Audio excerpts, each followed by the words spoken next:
আসসালামু আলাইকুম। আমি আছি তোমাদের সাথে বেবি আর লেডিস ফ্যাশন হাউস। সবাই কেমন আছো? আমি আল্লাহর অশেষ রহমতে আলহামদুলিল্লাহ ভালো আছি। আজকে তোমাদের সাথে কিছু ড্রেস শেয়ার করব আর তার সাথে কিছু কথা। প্রথমে ড্রেস সম্পর্কে কিছু বলে নেই। এগুলো হচ্ছে আমার পেজের সবথেকে ভাইরাল ড্রেস। এই ড্রেসগুলি একজন প্রেগন্যান্সি আপু অর্ডার করেছে ওনার নিজের জন্য।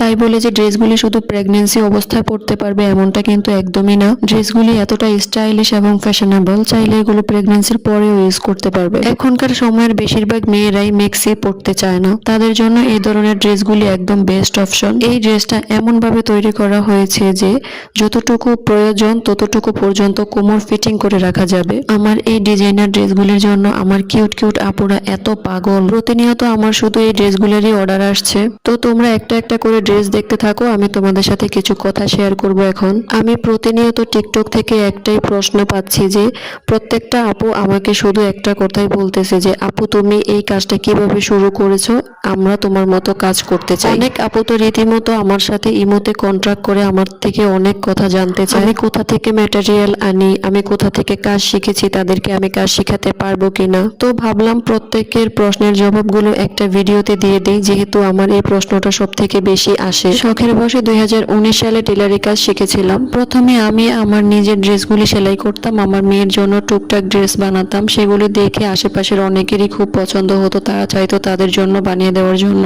আবার অনেকে কাপড়ের ডিজাইন নিয়ে আমার কাছে আসতো যে এরকম সেম টু সেম কাপড় আমাদেরকে এনে ড্রেস বানিয়ে দিতে পারবেন কিনা।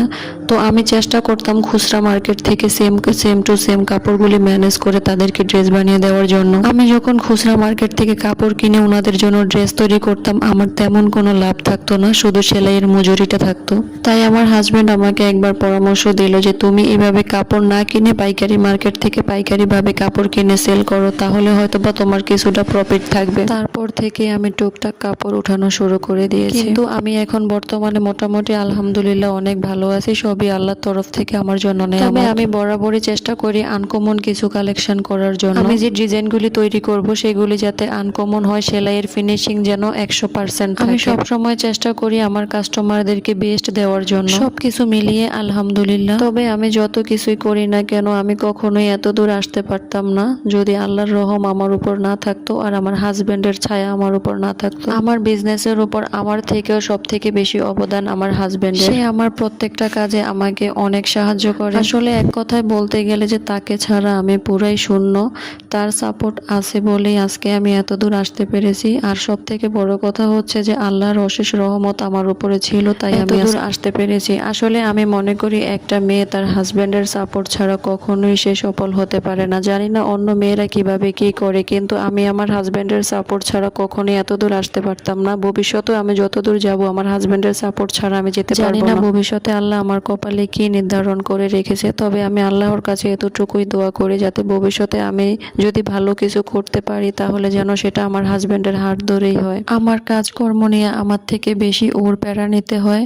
মাল কিনা থেকে শুরু করে কার সাথে কথা বলতে হবে, কার সাথে কি করতে হবে, সবকিছুই ওকে করতে হয়। আসলে যদি আমি এক কথায় বলতে যাই তাহলে আমাকে বলতে হবে যে আমার হাজবেন্ডের সাপোর্ট ছাড়া, আমার হাজবেন্ডের দোয়া ভালোবাসা ছাড়া আমি সম্পূর্ণই শূন্য আমার কাজের ক্ষেত্রে। আমার যেসব আপুরা আমার কাছে জানতে চেয়েছো আমি কিভাবে শুরু করেছি, তাদেরকে আমি তেমন ভাবে কোনো কিছু বোঝাতে পারলাম না।